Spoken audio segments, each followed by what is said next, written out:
Assalamualaikum anak-anak, bagaimana kabar kalian hari ini? Semoga selalu dalam keadaan sehat. Anak-anak, bertemu lagi dengan Bu Hestri. Ibu akan menemani kalian pada kegiatan pembelajaran kali ini melalui kegiatan belajar dari rumah. Walaupun kita masih belajar dari rumah, jangan lupa untuk tetap mengikuti protokol kesehatan yang berlaku, yaitu dengan 3M. Mencuci tangan menggunakan sabun di air mengalir, memakai masker jika keluar rumah, dan menjaga jarak minimal 1,5 meter. Anak-anak, apakah kalian sudah mandi pagi, sarapan, dan berpakaian rapi? Apakah kalian juga sudah menyiapkan peralatan belajar kalian? Nah, jika sudah, yuk kita berdoa dulu sebelum kita mulai kegiatan. Kita berdoa sesuai dengan agama kita masing-masing, agar dimudahkan dalam memperoleh ilmu yang bermanfaat. Berdoa dimulai.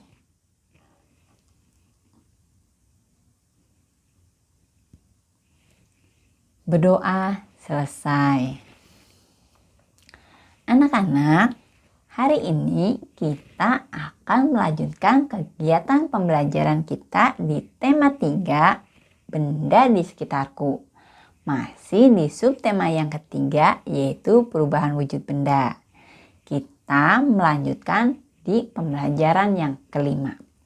Tujuan pembelajaran kali ini yang pertama, dengan menyusun paragraf menjadi sebuah cerita yang runut, diharapkan kalian dapat menyusun informasi yang tertulis tentang perubahan wujud. Kemudian yang kedua, dengan memasangkan kata dengan arti yang sesuai, diharapkan kalian dapat menjelaskan makna atau istilah yang sesuai dengan perubahan wujud. Kemudian yang ketiga, dengan melakukan diskusi, diharapkan kalian dapat membuat tugas individu berkaitan dengan peran kalian di rumah. Kemudian yang keempat, dengan menyimak penjelasan dari ibu, diharapkan kalian dapat memahami konversi satuan baku dengan tepat. Dan yang kelima, dengan menyelesaikan soal cerita, diharapkan kalian dapat menyelesaikan masalah sehari-hari yang berkaitan dengan konversi satuan berat. Nah, anak-anak, pernahkah kalian melihat atau menggunakan benda berikut ini? Apa nama benda berikut ini? Coba. Ya, betul sekali. Nama benda tersebut adalah kapur barus. Di mana biasanya kita meletakkan kapur barus? Nah, ya, bunda atau kakak atau nenek biasanya menyimpan kapur barus di lemari atau di kamar mandi. Nah, sekarang coba kita perhatikan paragraf berikut ini.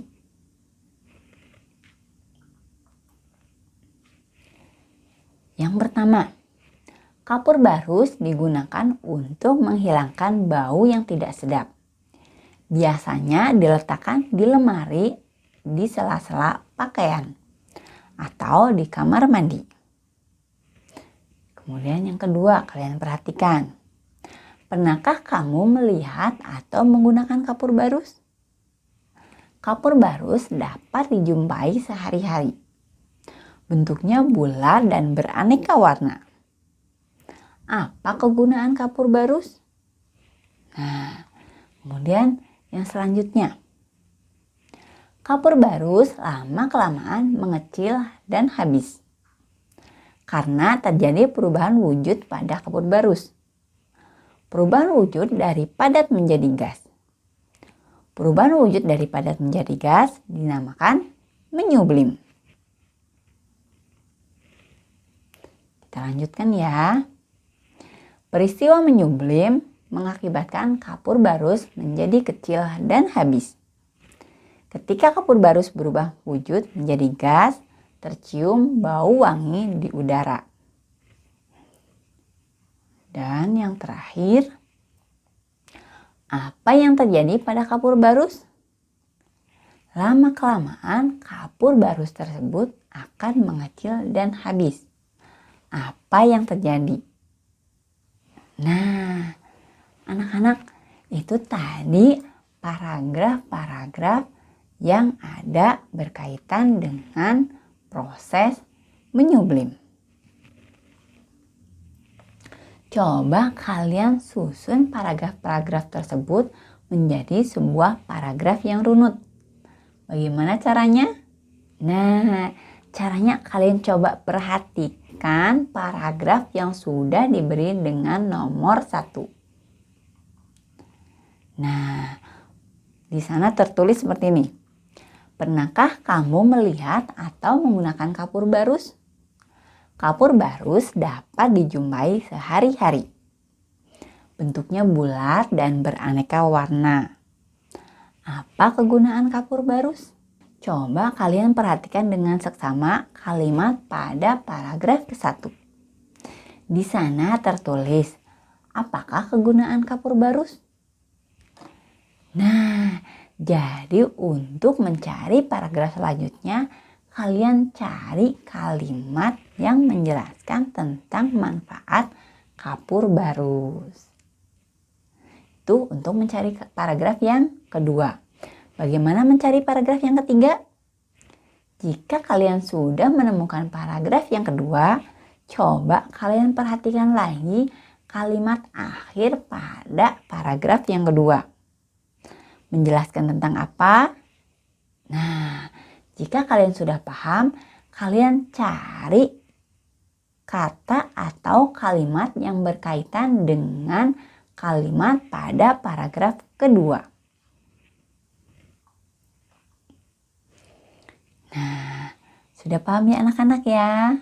Nah, kalian tuliskan pada buku tulis kalian dengan menggunakan huruf tegak bersambung yang rapi. Anak-anak, ayo sekarang kita akan berlatih menghubungkan kata terkait perubahan wujud benda dengan arti kata yang sesuai. Coba kalian perhatikan kata-kata yang terdapat pada bagian berikut ini. Ya, ada mencair, membeku, menguap, mengembun, dan menyublim. Kalian pasangkan kata-kata tersebut dengan kata-kata yang ada pada sebelah kanan. Nah, anak-anak sudah paham ya? Nah, kalian tuliskan di kertas yang sudah disediakan. Anak-anak, tahukah kamu perubahan wujud juga terjadi dari benda gas menjadi padat? Perubahan wujud benda dari gas menjadi padat disebut dengan menghablur atau mengkristal. Jika kita tinggal di negara 4 musim, maka akan melihat embun beku di pagi hari di musim dingin. Embun beku tersebut seperti kristal es yang menempel pada tanaman.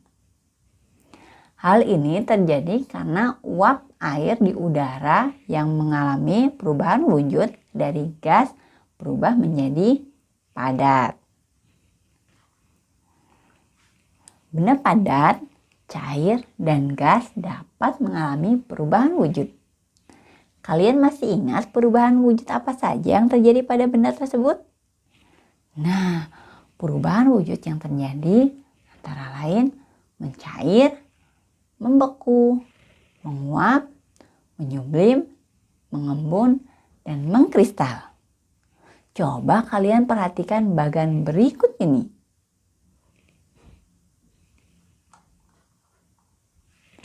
Salah satu peristiwa perubahan wujud benda adalah menyublim. Proses menyublim terjadi pada es kering. Apa itu es kering? Es kering adalah bentuk padat dari karbon dioksida. yang biasanya digunakan sebagai pendingin. Keuntungan dari es kering adalah suhunya lebih rendah dibandingkan es dari air dan tidak meninggalkan sisa apapun.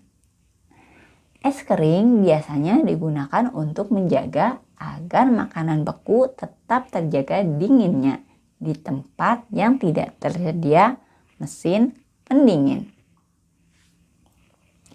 Es kering sering digunakan untuk mempertahankan suasana tetap dingin, sehingga cocok untuk mendinginkan es krim. Es kering diletakkan di sekitar es krim untuk mempertahankan es krim tetap beku. Jika wadah penyimpanan es krim ditutup, maka es krim berubah menjadi gas secara perlahan. Jika wadahnya terbuka, es krim akan lebih cepat menguap. Nah, kalian perhatikan. Suatu hari ayah Siti membeli 1 kilogram es krim. Setelah 3 jam diletakkan di tempat terbuka, lama-kelamaan es krim pun menjadi kecil dan sebagian menghilang. Ternyata terjadi peristiwa menyublim pada es krim tersebut. Ketika ditimbang kembali, es krim tersisa hanya 400 gram. Berapa es krim yang telah berubah menjadi gas? Nah, anak-anak, coba kalian perhatikan. Berat es krim mula-mula adalah 1 kilogram. Sisa berat es krim setelah 3 jam adalah 400 gram. Berapa jumlah es krim yang menyublim? Nah, cara mencarinya adalah dengan menggunakan pengurangan. 1 kilogram kita rubah dulu ke dalam satuan gram. 1 kilogram sama dengan 1000 gram. Maka 1 kilogram kita kurangkan dengan 400 gram menjadi 1000 gram dikurangi dengan 400 gram adalah 600 gram. Jadi es krim yang berubah menjadi gas sebanyak 600 gram. Pinter. Anak-anak, coba kalian berlatih untuk menyamakan satuan kilogram ke gram. Pasangkan satuan kilogram dengan satuan gram yang sesuai. Jika sudah, coba kalian selesaikan soal berikut ini. Tulis juga cara kalian mendapatkan hasilnya. Kalian boleh minta bantuan ayah atau bunda kalian jika kalian tidak paham. Kalian juga bisa menanyakan ke ibu secara langsung melalui grup WA. Alhamdulillah anak-anak, hari ini kegiatan pembelajaran kita sudah selesai. Sampai ketemu lagi dengan ibu di pembelajaran selanjutnya. Selamat belajar, tetap patuhi protokol kesehatan yang ada. Terima kasih. Wassalamualaikum warahmatullahi wabarakatuh.